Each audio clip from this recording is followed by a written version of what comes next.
Welcome to me in my bathing suit in my own uncomfortably cold shower with uncomfortably no makeup on. I might regret filming myself showering and uploading it to the internet, but hey, let's wash some hair.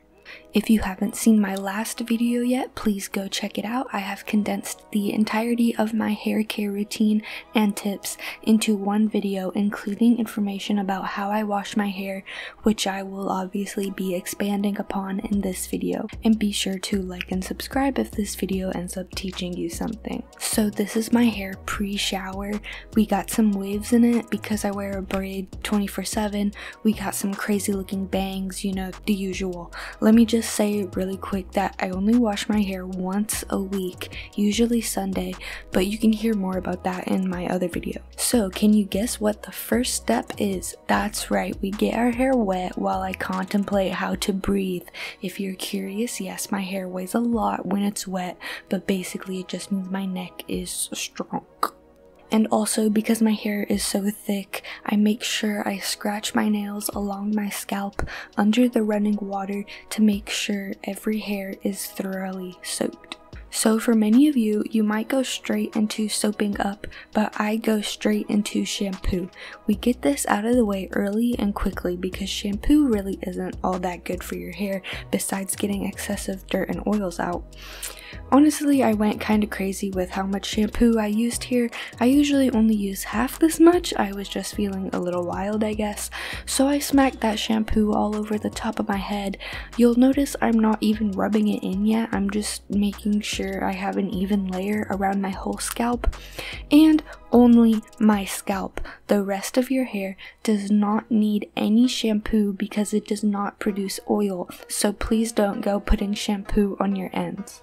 Now I'm gonna start getting my fingies and nails up in there, lathering up. I mean, I assume you already know the basics of how to take a shower, but what you may not already know is how useful a silicone scrub is.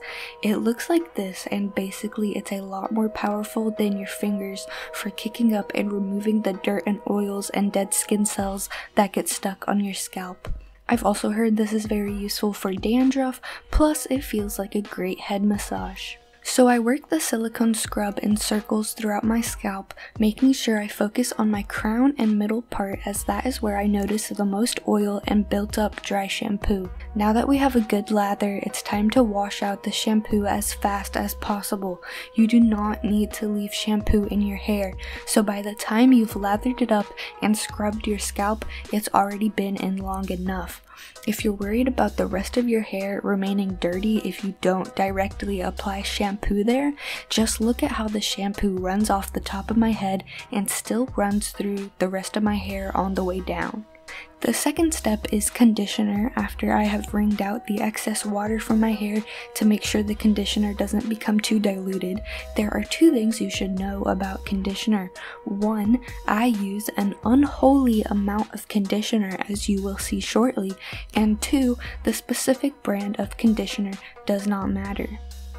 So here I am pumping the conditioner, and you may already be thinking, wow, that is a lot of conditioner.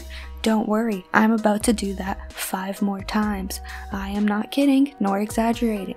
Now listen, I'm not saying you need to use this much conditioner. I'm kind of obsessed, but just know that conditioner is very good for the health of your hair because it is moisturizing and brings back those oils you just stripped out with the shampoo. So you want to make sure it's thoroughly coated. With my hair being particularly long and thick, this means I use a lot of conditioner. So now let's talk about my second point, that what brand of shampoo or conditioner you use doesn't really matter. When buying either of these things, just don't go for the cheapest option available, but also you don't have to break the bank. Some brands I love are Dove, Tresemme, however you say that, L'Oreal, and Pantene, but you should really find your own personal favorites. I vary between using all of these brands randomly, even occasionally throwing in some brands I've never heard of before, so unless your hair is dyed or bleached, you probably don't have to worry about what type of shampoo and conditioner you're using. It's more important that you're applying them correctly. In this video, I actually used 2 different conditioners at once on my hair, just for variety. Due to the nature of conditioner, you can't really see how much I actually have in my hair, but I promise you I have so much conditioner that my hair doesn't even feel like hair anymore. We are going to leave this in for 5 minutes, but ideally more like 10 minutes. Now this is where I finally soap up the rest of my body. I even shave my arms or legs now if I want to, leaving the conditioner there to sit the entire time. Washing the conditioner out is the very last thing that I do in my shower. Please hold while I'm busy soaping up my lady bits. Back to washing out the conditioner. Notice that I'm only really focusing on my scalp here, making sure there is no leftover shampoo or conditioner sitting on my scalp that will cause my hair to get oily quicker, considering I only wash my hair once a week. I don't really focus on washing the conditioner out because actually leaving a tiny layer of conditioner left over is very beneficial and protective for your hair.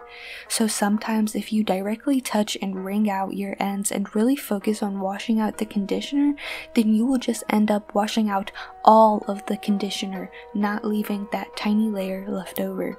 Here I am awkwardly standing in the shower trying to show you my freshly clean hair.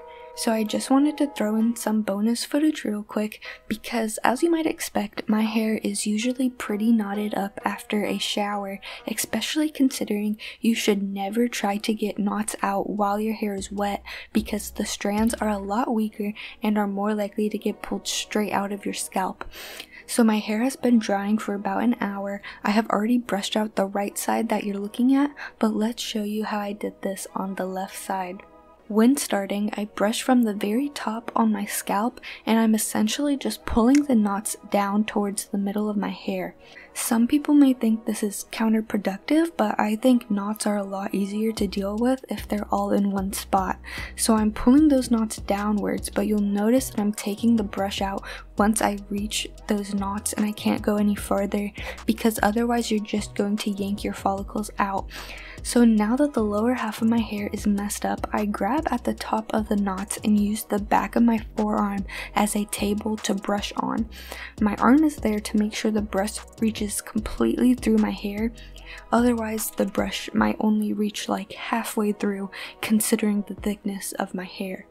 I start working at the knots from the bottom upwards so those lower knots have space to detangle, eventually working the brush farther up to reach the knots sitting closer to my hand. Sometimes though, you'll come across a knot that just can't be brushed out, so take the right and left side of the knot in your fingertips and pull horizontally outwards. I give my hair a quick run through with my fingers before going back to the brush and making sure it is all completely detangled. And there it is, some smooth, clean, fresh, detangled hair. Please like and subscribe if you enjoyed this and maybe leave some questions in the comments below. Love you!